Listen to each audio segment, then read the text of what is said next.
It is, let's see, it's Friday, December 20th. Could be on the verge of a government shutdown if you're worried about the market going down. I covered it on Wednesday. Yesterday we had a nice bounce, but the things that I went over, we're not through. The Fed is still only cutting 2 times instead of 3 times. The government still could potentially shut down, and you've got a triple witching day. And if you didn't read my newsletter, I have no idea why not. Again, you need to subscribe to the newsletter if you're being freaked out by this. This is what I went over yesterday. This is the newsletter literally from yesterday. And I said, be careful. Even if we get an up day, we're not out of the woods. And so subscribe to the newsletter. It's dailystockpit.substack.com, or you can just go to Linktree, linktr.ee/dailystockpick. It's on the screen down below my name. And you'll see Daily Stock Pick newsletter. It's free. There's no reason to even why wouldn't you sign up? That's my thing is why wouldn't you sign up? So the Qs got you out yesterday in the 4-hour algorithm. The 4-hour algorithm is in Trendspider, and you've got a sale going on Trendspider. So you go over to Linktree, you use that top link, and you've only got 2 days left. Get it. I have talked about this before. If you are nervous, if you want to know when to get in and out of the market, try the 4-hour algorithm. You know why? Here's the thing. The 4-hour algorithm got you out yesterday, okay? Today, it's saving you 1%. The 4-hour algorithm over 24 and a half months, just on the Qs, it makes you 83% versus buying and holding makes you 79%. This is back-tested. This isn't like an opinion. This is actual fact. 24 months, 17 positions, you win 65% of the time. Look at how it gets you out before that big downfall. Now, it still gets you in during the downfall, and you may lose because, again, you only win 65% of the time. If you have a 100% track record, you are not listening to me. Because if you have a 100% win rate, you are either super poor or you're super, super wealthy. Because a 100% win rate means you're lying and you're super poor and you just have FOMO, or you're just lying. One or the other. Nobody wins all the time. So again, QQQ, you're out. Let's go look at the S&P 500. With the S&P 500, you're also out. It got you out in the morning. So again, when on a Friday, when the 4-hour algorithm gets me out, I'm not buying for the long term. I am looking for entries in the 4-hour algorithm. So typically what I'll do, managing my larger portfolio with these 2 ETFs is when it triggers me entry here, I'll just go and buy. When it triggers me out, I'm not looking to get out. I'm looking to get in. Why? Take a look at a weekly chart here. Okay? I am not worried about little downturns. You don't even see this week. This week may seem horrible to you. We're down 3.5% on the S&P. MACD still super high. Look at how it continued to rise during this entire 2021 period while the MACD was that high. Is that what we're dealing with? Well, we've already gone through a period since April where we've continued upward and the MACD has been high and the RSI is high. But look at what happened in 2022. Am I predicting this? No. We'll go over a lot of these things in this show. There are going to be a lot of macro kind of things. Hey, this is what you want to look for. This is what you want to look out against, blah, blah, blah. But in the long term, I'm using this 4-hour algorithm in Trendspider to find me entries, not necessarily exits. The last portion of this video, if you want to just skip to the end, or if you want to go to the newsletter, I will include a clip from legendary Peter Lynch as to the market downturns. And I will include a legendary investor, Stephen Burns. He's got a list of when to sell. We'll go over all of that. We'll go over how Nike, just tanked the bed after actually beating and seeing a 10% move up and then winding 10% down. We'll go over FedEx, why it's actually a good thing that they're breaking up into a bunch of companies. We'll go over GLP-1 because Novo Nordisk just shit the bed as well. Eli Lilly was up, off of GLP-1 because we're in an AI thing. So, but if you want to know the number one indicator as to why the market went down, it was there. Look at your screen right now. The market has done nothing but dump since Jim Cramer went all absolutely giddy with Donald Trump. It has done nothing but dump. So the sign was there. It was 100% there. Now, if you're worried about 2025, here's the thing. Steve Cress, who is the master of the quant in Seeking Alpha, he is going to go over his top 2025 picks January 8th. Sign up. Okay, I will include a link in the newsletter. If you follow me on Twitter, it is this tweet, and there's a link to sign up to register to actually get it. If you are not part of Seeking Alpha Premium, I will give you a discount in that link. Okay, the link includes a discount. You can go over here and you can use the link right here to sign up for the exclusive offer. You get the $30 off and then a free 7-day trial. So you can, here's what you could do. Use my link, get the $30 off, sign up on, January 5th, January 6th, but use my link because you do get the $30 off. Get the top 10 stocks, and then you can cancel after the free 7 days. Or you could keep it, one or the other. Because I would argue that it probably makes sense to keep it because if you want to trade these top 2025 stocks, you can do it. But remember how good the 2024 stocks did? And that's what this article tells you is how good the 2024 stocks were. Okay, there were several of them. This is what he wrote back here. Let's see, does it have the publication date? It was December 31st, 2023. So, again, he's hosting that one. I think it's going to be a great event. I'm going to join in there. I am not on the panel. They didn't ask me to be on the panel, but I will be there. Here is the clip from Peter Lynch talking about pullbacks in the stock market. If you are worried about today, if there is fear in your inner heart about your portfolio, go and watch this clip. I just posted it. And it's on my Twitter, or it will be in the newsletter, one or the other. Again, the newsletter is just a nice little, it's like the Cliff Notes for those boomers. It's a Cliff Notes version of what happens. Watch this clip. Essentially, he says, hey, during the 93 years that the stock market, and again, I think this was in the 80s, he goes, every 2 years we see a pullback, and it's a 20% pullback. So odds are you stay invested and you make money. It's a buy and hold strategy. So I will tell you, again, the buy and hold strategy works for some stocks, doesn't work for others. You have to make your determination about what you're buying and when you're buying it. So the market's tanked after the Fed cut rates, but what really changed? This was a phenomenal read, and I will tell you, I really like this one. Yeah, let me first go over, before I do that, let me read kind of what I wanted to say. Okay, the S&P is looking at it. It's 50. If you look at the S&P on a daily, okay, on a daily chart, when we had the election results, okay, when Donald Trump won the election, you saw that bump. This is election day. You saw it bump up from 529 to 538, okay, 535. Where are you trading right now? 536. We've pulled back the entire election. You didn't pull back the entire year. You pulled back just the election results. That's it. That's it. And there is uncertainty. The Dow broke its 10-day losing streak. If we go and look at DIA and you just look at it daily on a DIA, well, I guess it didn't. It just narrowly missed it. So it narrowly missed it. But again, narrowly snapped its longest losing streak in decades, providing some relief and concerns over the Fed's hawkish stance. Bitcoin traded down to 97,000. I think it's down at 94,000. While oil prices fell due to anticipated supply in 2025. That's why Trump is threatening tariffs to Europe if they don't buy American oil, because there's oversupply of oil. Traders just want to get through tomorrow's inflation data unscathed so they can head off for the holidays. And that's what it's all about. It's going to be about just getting by today so that next week we can enjoy low volume, we can enjoy low volatility. But if you've got a government shutdown, if you've got a bunch of things, we're going to still see some stuff. And what I want to do right here live is show you just a little bit of what you can do with Trendspider, with Seeking Alpha.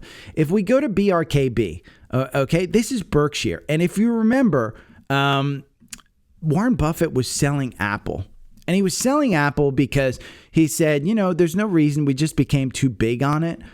Well, look, okay, the orange line that you see on your screen, that is Berkshire. The blue line is Apple. And so you see how Berkshire was outperforming.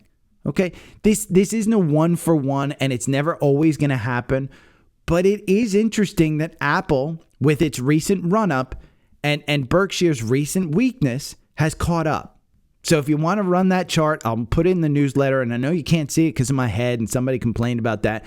Sorry, my head's big. It's going to get in the way. But I thought that was super, super interesting. And I thought this analysis that specifically markets tanked after the Fed rate cuts, but what's really changed, there are a couple of paragraphs that I will read you specifically. It's a pretty long read, but it's really, really good. In September, the Fed rate cuts by 50%. Now, understand that this person is kind of biased, and he thinks that the Fed actually cut things too quickly. And so you have to read this with, understanding that he has said hold here. Okay, the S&P is up 49% since he had said hold. Right here, he said sell the S&P. The S&P is up 28%. So take this with a grain of salt. But he provides facts that are very compelling. In September, the Fed cut rates by 50 basis points. The federal government, the case was much stronger for 25 basis points. That's what he was saying. The federal government continues to overspend, and the basic economic theory is that when this happens, the Fed is supposed to rein things in by keeping rates high. Otherwise, you risk getting a nasty round 2 of inflation, and that's what the market fears is inflation. We got inflation. It cooled off in November. Now, if you take the summary of economic projections at face value, the Fed is starting to realize this, which means that the market's previous expectations of sharply lower interest rates without a recession were never going to happen. That's this author, Logan Kane. That's his theory. He says, in researching this article, I ran 30 interest rate models based on the Taylor rule. And there's a link in there if you want to understand the Taylor rule. Go and Google it, which is a well-known macroeconomic model that shows where interest rates should be. Historically, when the Fed deviates from the Taylor rule, it is the Fed that is behind. And what do you know? 28 out of 30 models are recommending that the Fed raise interest rates. This is what some market participants are saying, that 2025 will not include rate cuts, not even the 2 that Jerome Powell suggested. He's saying that it's going to be rate increases because inflation makes it back. And my note is, mind you, the author is in the camp of less rate cuts are better, so he's biased. And if you look at his track record, it's not great. But I wanted to bring this to you because he does bring up facts, and it's an interesting theory. Do I believe the theory? I'm still bullish. We are in a bull market until you're not. And so if I go over here and just look at the S&P 500 from a weekly standpoint, okay, the candle this week, sure, it's pulling back to that 21-day. Sure, it might pull back to about 500, which is that 50-day. But we're in a bull market. And so you can see 2022 just looks like a blip. This was July 2023 to August 2022. This was all 2023. So this was all 2021, and this was all of 2022. This was just the summer last year. Okay, the summer this year doesn't even make it look at all. This was July through August, where the August bottom happened. Am I expecting something to happen like January of last year, where you saw just a takeoff? I don't think so. I think there's too much political instability. I think there's, we're at all-time highs. The economy is just a little bit strong, not super strong. But if Trump goes through and he doesn't employ the tariffs, I think we could continue significantly higher. And I'd rather be in the market than out of the market. And so if you're thinking about getting out of the market, just read some things. Understand that getting your money out of the market and timing the market just has never worked for me personally. If it's worked for you in the past, great. Go and do it. But it hasn't worked for me. And my goal here is to guide you based on my experience, but not give you advice. It's to tell you, hey, here's the facts. Here's what I'm doing. Remember, Show's completely entertainment, just so you know. So I'm going to include in the newsletter some things. The S&P heat map yesterday looked okay. 3 of the 11 sectors closed green, with utilities leading the way and real estate lagging. Most bullish bearish symbols on this chart was NVNI, CNT. They list a bunch, and I'll put it in the newsletter. Now, as of what's going on today, add that we've got a triple witching. And go and read the newsletter from yesterday. If you don't know what a triple witching is, I put the link in there. You can absolutely find out about it. It's just options expiration at the end of the day. It increases volatility. So when you're looking for volatility, we can look at the VIX. And the VIX right now, let's see. The VIX right now is at 23. It's down 2.45 because we've seen a little bump. Yesterday, it spiked up to 27. If we just look at the 5-day of this, we're continuing up there above 20. Remember, for the last year, this has lived at about 14. So if the VIX is going to pull back to 14, the market will go up. That's just it. But with a triple witching, I don't expect this one to bump all the way up to under 20 today. Stock index futures pair losses as the core CPE came in softer than expected. Again, inflation seems to be under control, and this is the Fed's favorite inflation gauge. So I wanted to point this out too. Kobeshi letter from yesterday. They're saying value stocks. How do you find value stocks? Find a screener that can give you value stocks. Here, if you want to go over to Seeking Alpha, you can find value stocks here. You can find, quant rating, and you can use all the advanced filters where you can go to valuation and just find PE. And you put in PE there, and if you want PE, you can just go down to where it's under 20. And we can look at some of these, and we can pull that up, okay? KINS, LX, PSIX, they're all under 20. So it's 29 stocks here that are under 20 that have a strong buy, that are super, super strong. General Motors, we can search this by market cap. PNC Group is the biggest one. This is a financial. Then you got General Motors, Manulife Financial, JD. Go and look at these. Just find something where you can find PE. Even FinViz has this. That's how you do it. And read this thread, because you can find some really good stocks that are trading at very low value. Now, one that's not trading at very low value, MicroStrategy. And if you look at this, this is Trendspider showing you that the charts look super, super similar. These are weekly candles. Now, if you believe in technicals and you believe in patterns, this might be what MicroStrategy doing, and it's absolutely crashing. If we look at MicroStrategy and we look at it, we can see a couple of days ago, the algorithm got you out with a loss. It got you out with a loss. Again, if you're trading MicroStrategy and you don't have a strategy, like the 4-hour algorithm, get out. The 4-hour algorithm makes you 1,733% versus buying and holding makes you 1,536% over the last 24 and a half months, 23 positions. Here's one, it wound up negative. Okay, you win 43% of the time. Again, of the 23, you win 43% of the time. You lose 57%. So are we heading into that downturn? Maybe. Look at the weekly. I mean, again, the weekly, the MACD super extended. The RSI coming off of overbought territory. So this may actually come true. Doesn't mean you kind of jump into MicroStrategy without a plan. That's a super, super volatile stock. What does Michael Saylor say? He says, enjoy the ride. In fact, today, he posted himself in a hard hat. He doesn't believe this. He said, just, hey, stay with it. Wear a hard hat. Diamond hands. So, Steve Cress wrote yesterday, quantum computing. We saw a bunch of these. He writes about QUBT. Now, he took a lot of crap about this. QUBT, he wrote about. He says, hey, it's a strong buy in the quant. And he says the quant likes this one.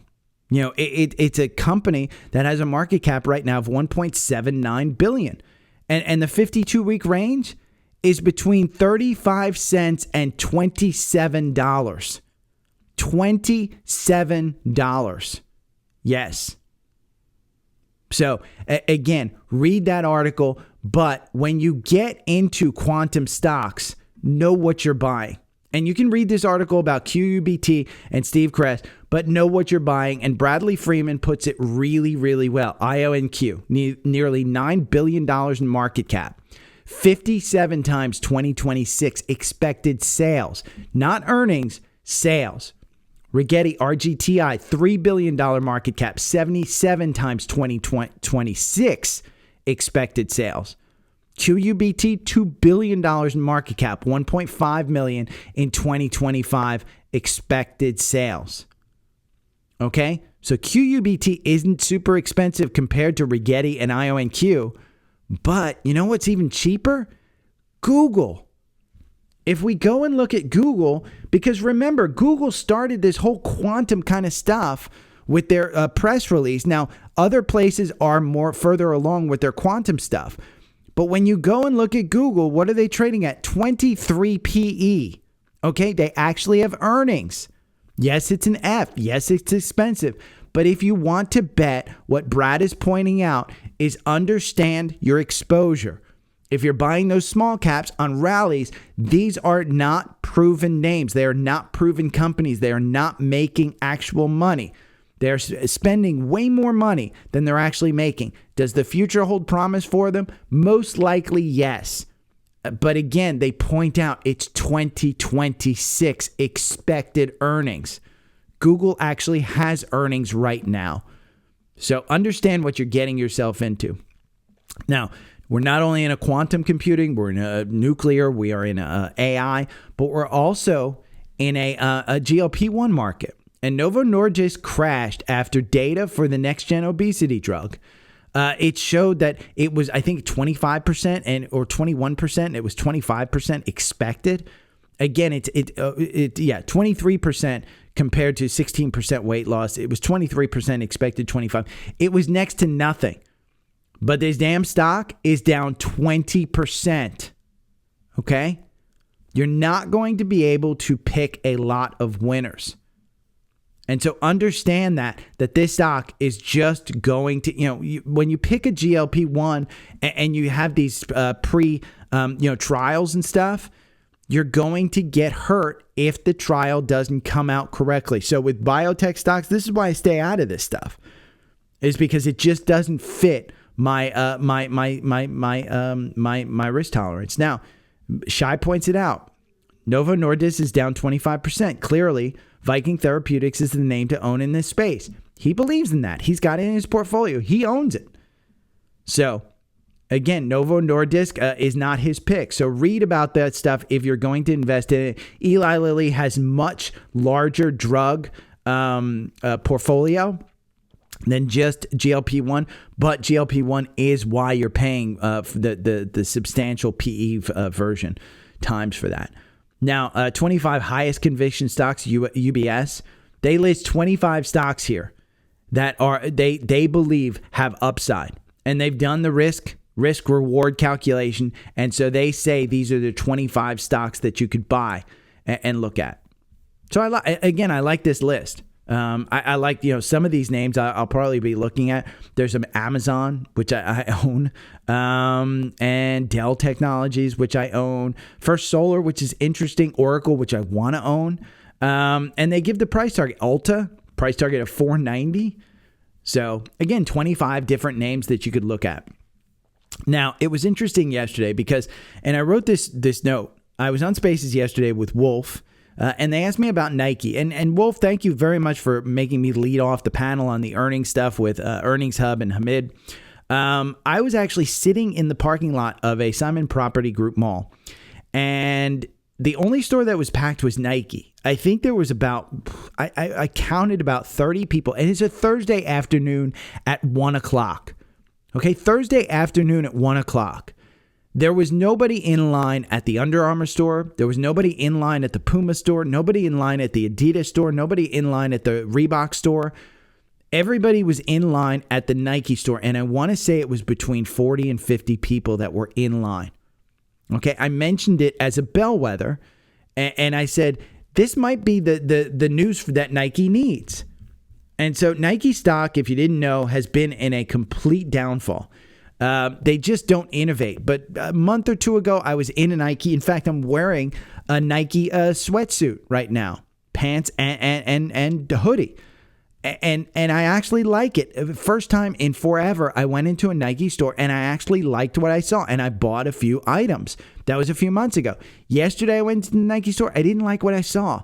But there were so many people in line. I said, I don't know that this is the start of a turnaround, but it could be. What happened was, if you look at a 5-minute chart of Nike and you pull up the after hours, it pumped 10%. Okay? It pumped 10%. And the article, Nike rallies as investors bet on early signs of a turnaround under its new CEO. Then what happened? The CEO came out and said, you know what? It's going to be a true slog. Boom. Stock down. Stock has started to recover. I would expect it to get back to 83 at some point today.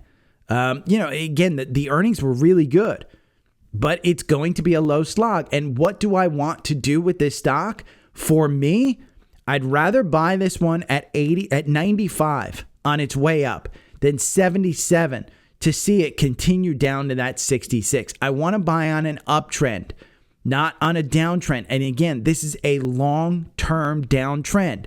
The top of this is November 2021, which was the top of this stock.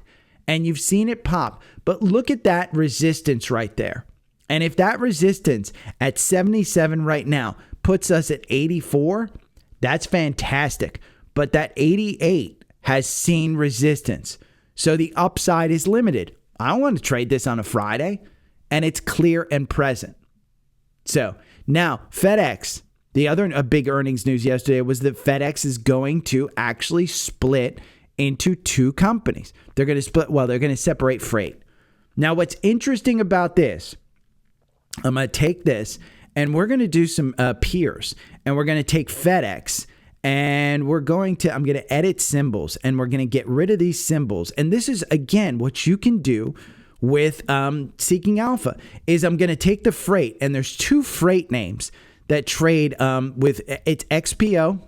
XPO is one, and we're going to pull up XPO, and we're going to pull up Old Dominion, ODLF. Let's pull up Old Dominion, OLDF. Why am I typing that in wrong? ODLF. And what I want to do, what I want to show you is when you go down here, and again, this is going to split out freight. But when they actually split out the stock and you look at the valuation of these, okay, FedEx is trading at a PE of 14. XPO is trading at a PE of 40. Old Dominion Freight is trading at a PE of 34.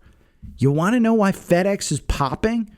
Is because there's significantly, when they break out freight, there is significant upside to that particular stock. It was up about 10%. It's up about 2%. And we're seeing the same thing with the market just dragging this one down.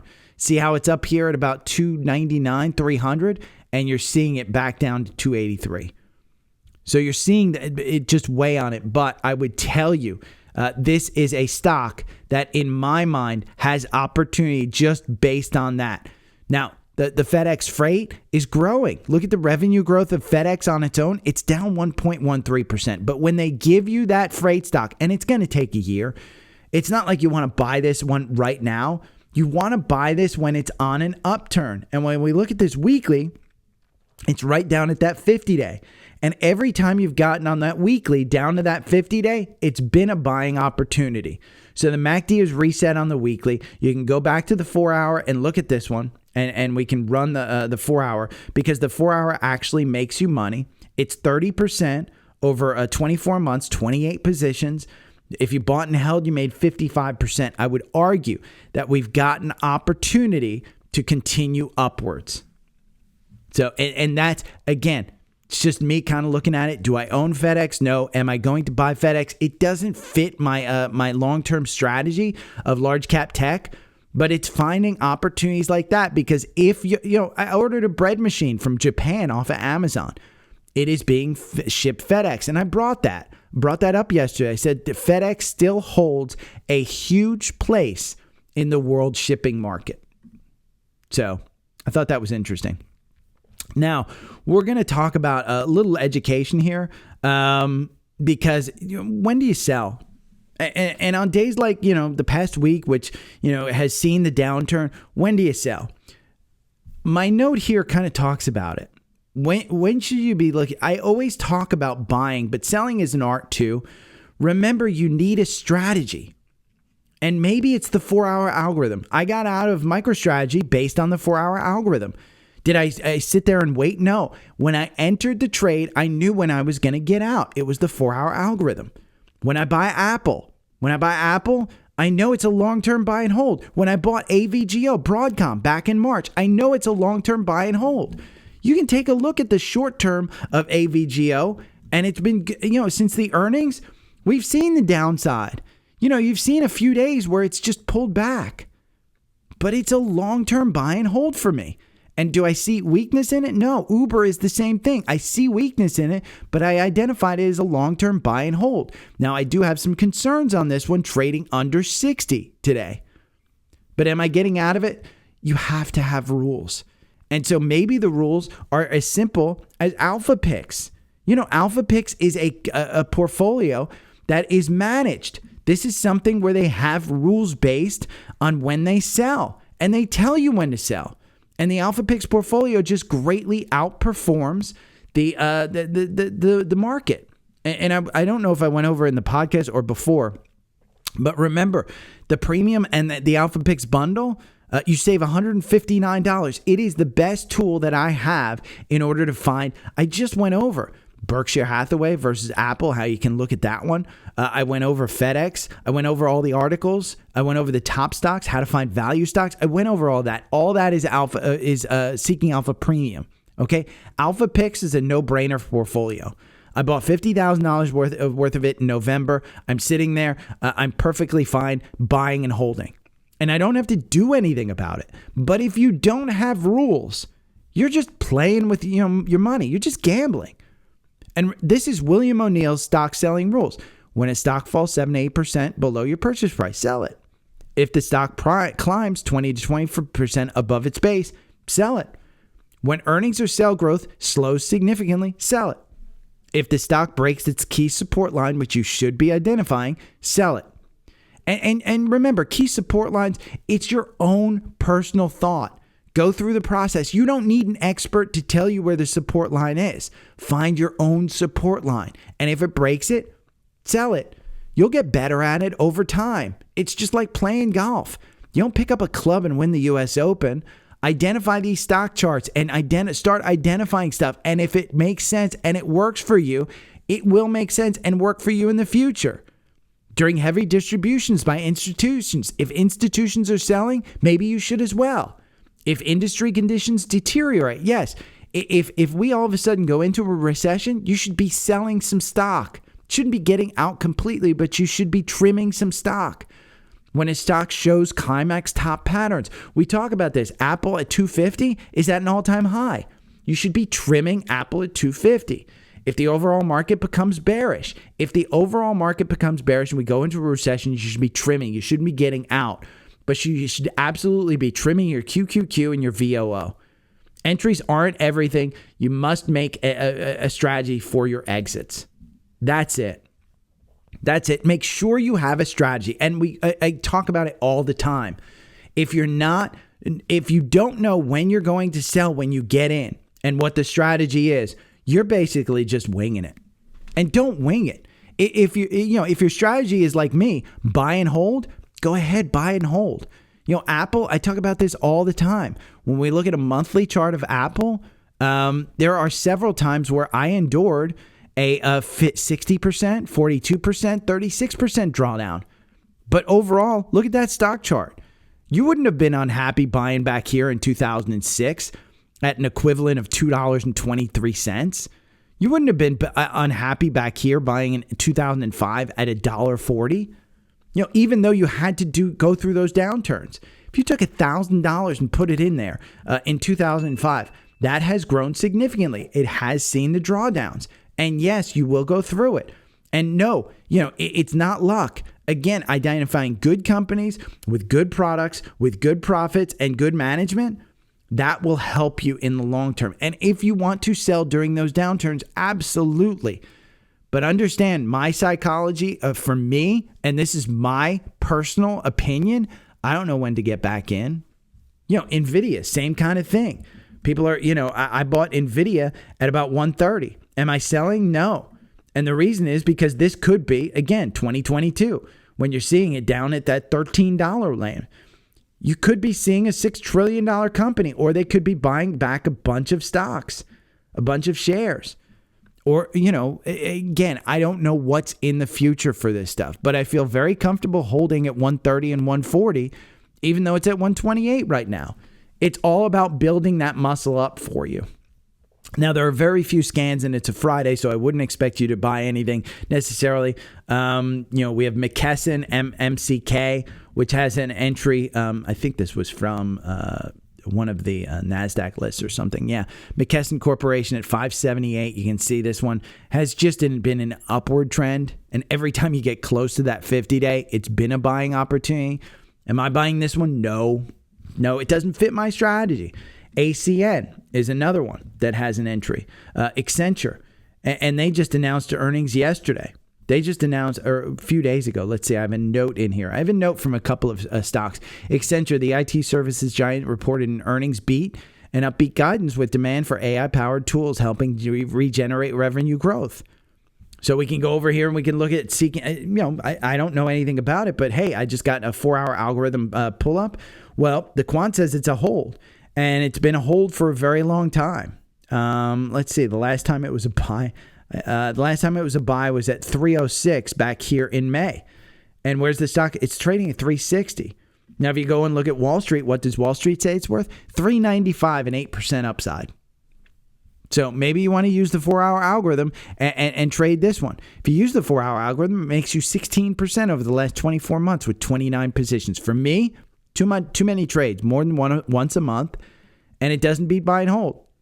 So I'm looking more at the weekly, and I'm going to say, hey, if I get close to that 50-day on ACN, maybe it makes sense for me. But, again, this is not in my realm. I just kind of bring you these ideas, and I tell you, hey, the tools are out there. Whatever your investment strategy is, you can find it using these tools.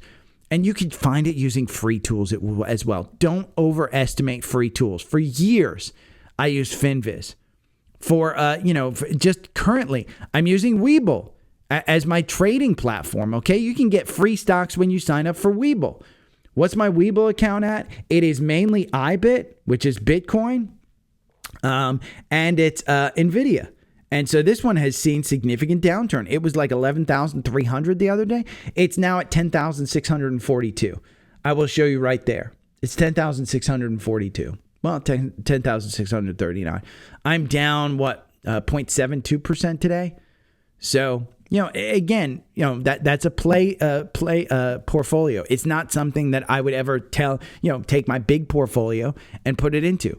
Everything that you need is here on the link tree. linktr.ee/daily stock pick. Don't forget, there is an annual sale going on this weekend.